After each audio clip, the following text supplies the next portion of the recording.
going. Oh. Right.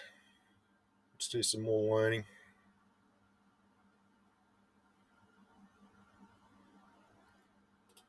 What have you been up to? I've just been doing some more learnings.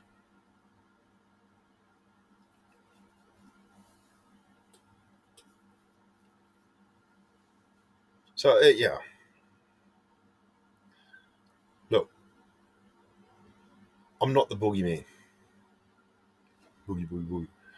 I'm not here to rain on every private landowner's parade and tell them that they're just 100% wrong.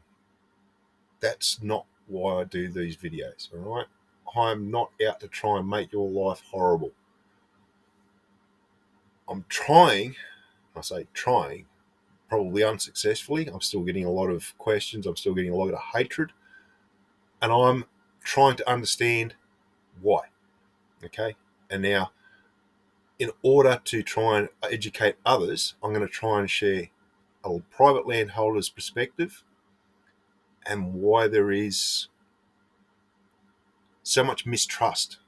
Okay? Let's try and break that down and understand it all. And then we can understand why the confusion and why the dislike between private landholders and people that use streams. Where are we? Find myself again.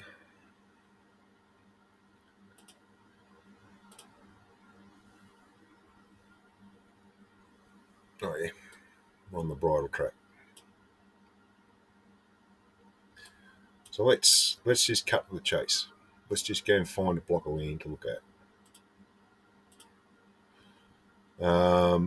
Lot number 117, plan number 728855.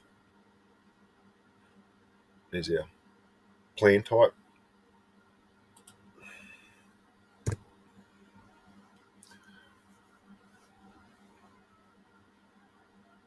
So this parcel of land, as you can see, it's part of Womendale Riverlet. It also takes in hills, and so you can see there's surveyed boundaries here.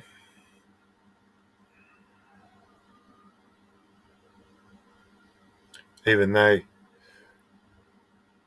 that block of land, 117, a lot, is actually two separate blocks of land. And if you want to get really, really technical, it's three. You've got to look at the surveyed boundaries, all right?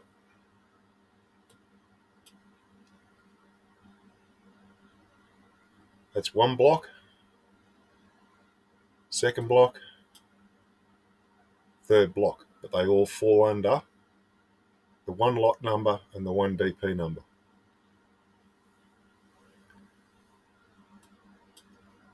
That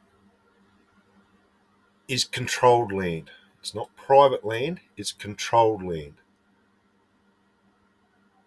So as controlled land, you can put up signs saying private property. That's how it works. You got control of it. You need to stop people from accessing it for whatever reason. You put up signs saying it's private property. I have control of this land. We need to stop people from accessing it, and you need to define the reasons. And most Crown lands will have signs up. Like I say, we looked at the Womendale Dam.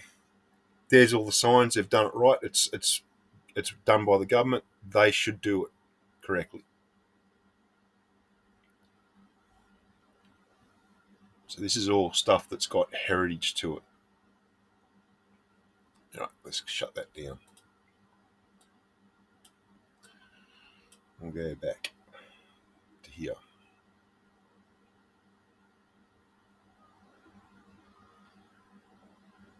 We'll go over here and we'll turn on lot boundaries.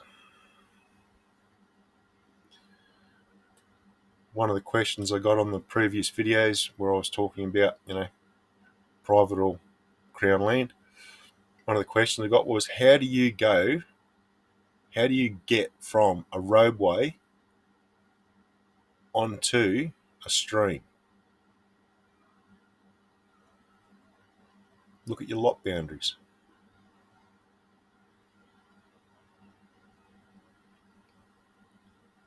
If you're driving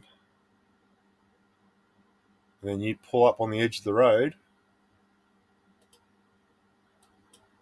like this person's done here, you simply walk down onto the stream. Then you continue walking whichever way you want to go. Oh, I did have a giggle with a few of my mates. We had this discussion, we talked about it, and I say, great way to learn about, I say, anything. Talk to a group of people about it and get different perspectives, because I say that's how we learn, that's how we understand.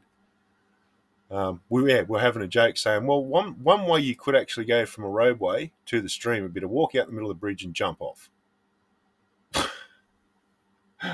Not the recommended way, but it is a way. Anywho, let's say we are the owner of this land here, all right? It is privately owned land. And again, I'm not going to go too much into this. I've already explained it in previous videos. We know lot number, DP number, we look it up. It's privately owned. So let's look at it from as if we own this land. I'll turn that off. What do you do if you've had stuff stolen off your property? Right? This is your own property. This is like your own house at home. You got stuff in the yard, lawnmower or kids' play equipment, whatever. Next day you come out and that stuff's gone. Well, damn, somebody has trespassed on my land and they've stolen my property. Where are you going to look? Where's the first spot you're going to think, well, where did these people get in? There's a road there. Anybody can travel along the road. And again, there's no surveyed boundary here. This road continues up here. The difference is the controlling body here says you're allowed to drive, ride, travel. The controlling body of this section says you're allowed to walk. Even though there's no actual surveyed boundary there, different rules apply. You can drive, ride, whatever, walk along a road. Only thing you can do up here is walk, or, and again, trying to understand definitions and that, if there was enough water in it, you can navigate, which means you can float a vessel on this and you can navigate the waterway. Either. Who stole this stuff? It was either someone from here or someone from here. So your stuff's been stolen. You're going to stay super vigilant from now on, and you're going to keep an eye on every single thing that's going on. So you're going to be watching the cars along the road, and you're going to be watching people navigating or walking along a stream. Again, you've already got issues with people that are stealing your property. They're trespassing onto your land, stealing your property. Are you going to act suspicious of every car that drives along there? No, you're not. A lot of the cars you're looking at, they're going to be neighbours, and you're going to go, yep, you're going to wave and go, g'day Bob, g'day Bill, g'day Sue, g'day Jane.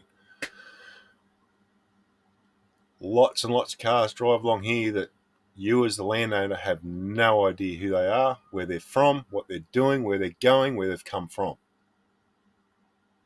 But guess what? If they just keep going along here and then vanish out of sight, you're probably not going to be too suspicious of them. On the other hand, if you've got somebody that's walking along here and then all of a sudden you can't see them and you keep watching and all of a sudden they appear over here and then they vanish again, it's going to spike your suspicion immediately, and you're going to be super suspect because, like, what the hell are they doing down here on this stream?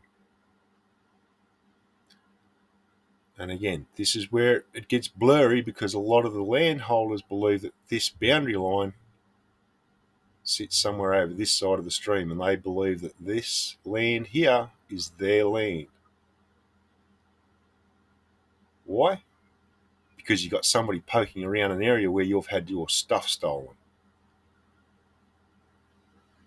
You can't blame this person for being cranky about anyone that's, poking along around here.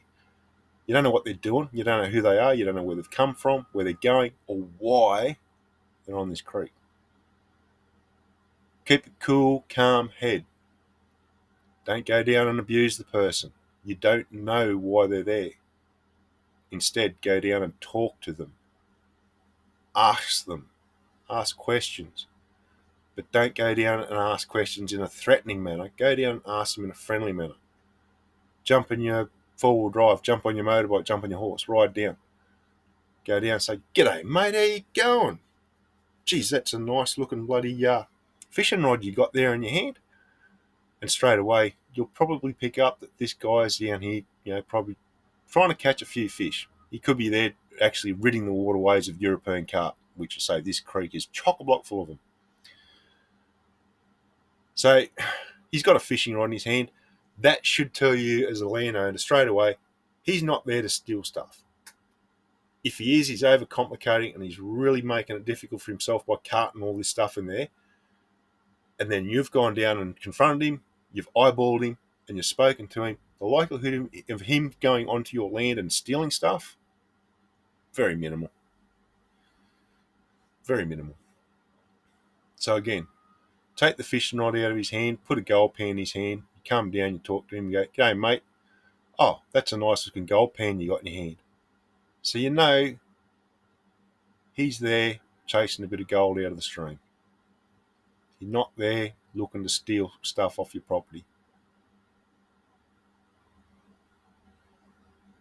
Again, you'll probably get a lot of these prospectors that you go there cool, calm and collected and you just ask a couple of questions. The guy on the creek gets his back up immediately. "You've got no right to ask me this. I'm on private land. I'm on Crown land. You can't harass me, blah, blah, blah, blah." It's a two-way street. If somebody approaches you calm and they just ask you very simple questions and you react in a bad way, you're not just making it bad for yourself, you're making it bad for everybody else that's trying to do the same simple things and just go and enjoy our lives and just wash a couple of bits of colour out of a creek. You're damaging yourself, but you're damaging everybody else's reputation by your behaviour, the way you behave. I can't. Everything is so simple if you just take the time to understand. And this is where it all falls apart because there is so little understanding of what's right and what's wrong. You know if you threaten someone that it's wrong straight away. You know that that's wrong.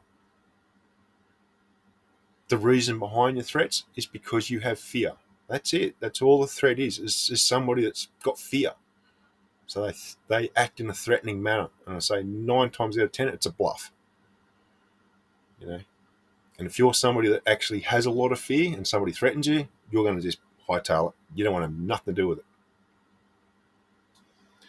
So again, I'm not on one side or the other. I'm one of the ones that look at the collective, and I'm trying to help everyone here.